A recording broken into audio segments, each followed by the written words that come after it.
Hello all, welcome to History for Exams. In this episode, we'll be continuing our NCERT lecture series, and this is class 12, Kings, Farmers and Towns. In this video, we'll be discussing about the early states and their economies from the period 6th century BC and continuing till the 6th century AD period. That is all in the ancient Indian history of India. So that is the theme 2 of class 12 NCERT history. Let's get started. In the last chapter, we have discussed about the Harappan civilization. Hope you watched the video. If not, you can watch it in the session. After this decline of this Harappan civilization, what we can see, India, there witnessed a village economy or rural economic settlement that is called as the Vedic age. So before getting into the chapter, better we can have a complete understanding what all events happened one by one after the decline of Harappan civilization throughout the ancient history of India. So, if you draw the map of India, what we can see, we have already discussed that the Indus Valley civilization was flourished in these regions, Indus and associated river valleys. But after the decline of this civilization around 1750 BC, what we can see, there is going to have a new civilization throughout India, that is the beginning of the Vedic age. So the Vedic age that is spread especially in the two parts of India. One is in the older Indus Valley region and one is the eastern Gangetic region or the eastern part of India. So what we can see, the Vedic age that spread after the decline of Indus Valley civilization. One was in the northwestern region and the other one was in the eastern Indian region. And here what we can see, the Vedic period and here the later Vedic period. And this Vedic period that continued after the decline of Indus Valley civilization till 6th century BC. So what we can see, after 6th century BC, there is going to happen something new in the history of India. So by 600 BC, in India, there we can see the development of new cities and states. And they are called as the Mahajanapadas, age of Mahajanapadas. Okay, and there were what we can see 16 Mahajanapadas in the history of India. 16 Mahajanapadas. Among them, one Mahajanapada that became the most important and prominent one, and that was the Magadha. And the Magadha that was around this region of nowadays Bihar, Magadha. And slowly this Magadha that became more and much imperial power. Hence what we can see, there established different dynasties. Hence what we can see, in India there is going to establish the first empire, and that was called as the Mauryan Empire in the history of India. So what we can see, the Magadhan imperialism that eventually led to the formation or the establishment of the first empire in the history of India, that was the Mauryan Empire, and it was around 4th century BC. 4th century BC. And this Mauryan Empire that is blessed with many great rulers such as the Chandragupta Maurya, later the Bindusara, and later comes his son, that is the most important among the ancient history kings. He was the King Ashoka. King Ashoka. So what we can see, after decline of Indus Valley civilization, there comes the Vedic age, and after that comes the Mahajanapadas. Among them, the Magadha state became much prominence and hence established the Mauryan Empire. And what we can see, around 2nd century BC, this Mauryan Empire is going to decline. Around 185 BC, what we can see, this Mauryan Empire that going to decline. So what we can see, after 185 BC in India, there we cannot see one established empire in the history of India. So after the decline of Mauryan Empire, we refer that period as the post-Mauryan Empire or the post-Mauryan India, in which what we can see many dynasties such as the Sungas, they are replacing the Mauryan Empire in the Magadhan region. Then after them comes the Kanvas. And in the south, in the Deccan region, what we can see, there comes the Shadavahanas. And in the northwestern India, or the northern parts of India, there is going to come the series of foreign invasions, beginning with the Indo-Greeks, then comes the Shagas, then comes the Parthians, finally comes the Kushanas. So simply you can have this called Iksa-Paku.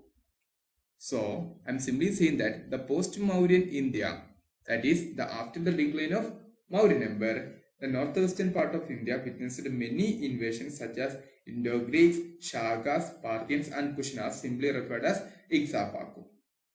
And in the interior parts of India, India was ruled by many other dynasties such as the Sungas, Kanvas, Shatavahanas. At the same time, the southern part of India, that period is referred as the ancient Tamalgam's Sangam age. Ancient Tamalgam's Sangam age. Here we can see many dynasties such as the Cholas, Pandyas, Cheras, etc. And simply this period is referred as Sangam age. Okay, so what we can see from the 2nd century BC till 4th century AD, around 4th century AD, what we can see in India there is going to rule by many dynasties as we discussed here. After 4th century AD, there is going to establish another important empire in the history of India, that is called as the Gupta Empire. You most probably heard about some of the rulers of the Gupta Empire such as Chandragupta I, Samudragupta, Vikramaditya, etc. and etc. So from 4th century till 6th century, AD, India is going to rule by these people called as the Guptas, Gupta Empire. So this is all about the political history of ancient India. By understanding this, we can get into our NCERT lecture. The theme or this chapter begins with referring certain important sources in order to understand the ancient history of India. For that, we have some important terms. One is called as the epigraphy. Epigraphy is simply something that is a study of inscriptions. So what we can see in the ancient India, we are provided with many inscriptions of the rulers. Most of the rulers inscribe or issue their verdicts or issue their edicts through inscriptions. That is called as epigraphy. There is a British officer called as James Prinsep. And this James Prinsep, serving in India, he deciphered two important scripts. One is called as the Brahmi and Kharoshthi.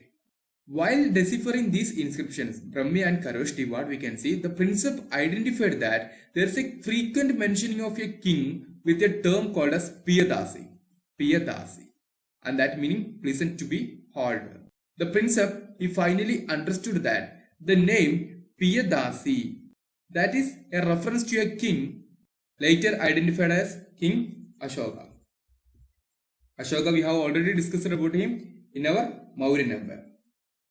So what we can see, Ashoka was one of the most important Mauryan king and he is referred as Piyadasi in most of his inscriptions. That is deciphered by the British officer James.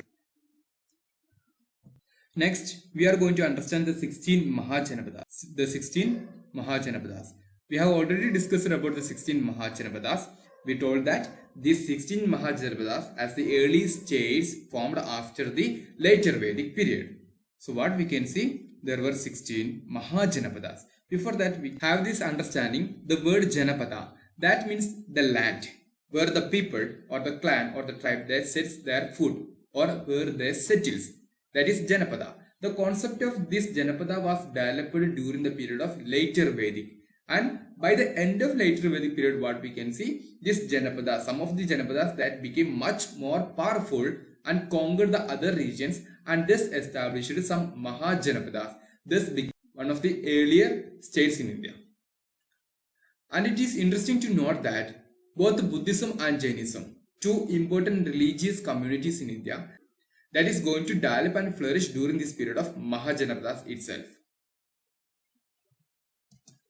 And there we can see, while most of these Mahajanapadas, we have already discussed about 16 Mahajanapadas, right? So, while most of these Mahajanapadas were ruled by kings, some of the Janapadas that they were ruled by some Ganas or Sanghas, meaning what? The oligarchies or group of tribal leaders. They are called as Ganas or Sanghas. At the same time, some of the Mahajanapadas ruled by kings. we all discussed one of the most important Janapada, that was the Magadha, and this Magadha was ruled by a king.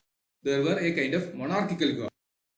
At the same time, we have discussed that both the Buddhism and Jainism flourished during this period, and we can see both Mahavira and Buddha, they were belong to such ganas or Gana Sanghas. And there is another important feature is that each Mahajanpada that had a capital city. For an example, if we say the capital city of this Magadhan Empire was first of all Rajagriha, then later shifted to Pataliputra. And this map will provide you the 16 Mahajanapadas. Let's have a look into that. Here we can see Magadha.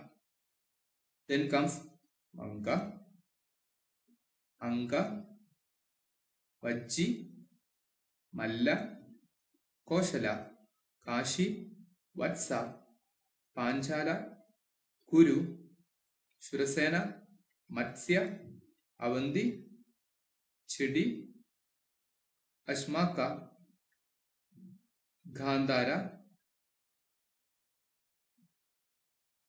and Kamboj is there. Along with the Mahajanapadas, there we can see some of the most important capitals such as Rajagriha for Magadha, Ahichatra, Indraprastha, Shravasti. These are some of the most important capitals, and Ujjaini for Avandi. Among these 16 Mahajanapadas, one Mahajanapada that became much powerful and conquered all other regions. That was the Magadha, and there established the Magadhan imperialism. Finally, this Magadhan imperialism resulted in the formation of the first empire in the history of India. Now we are going to understand the most important factors behind this rise of Magadhan imperialism. As we have already discussed, this Magadha that situated in the present-day Bihar region, and it was one of the most important and powerful Mahajanapada. And the major reasons behind the rise of this Magadhan imperialism were that can be considered as one is the agriculture prosperity. The agriculture that became more prosperous due to the use of iron tools. We have already told that the later period can be located in the eastern part of India or the eastern Gangetic Valley, and that valley was famous for these iron mines, especially in the present day Jharkhand regions, and that helped for new tools of iron. Also, what we can see, the forest regions that comprised of many elephants, and these elephants, they were tamed and used for war purposes. And as already discussed, the Ganga and its tributaries in the eastern part of India, they were the cheap and convenient way of communication.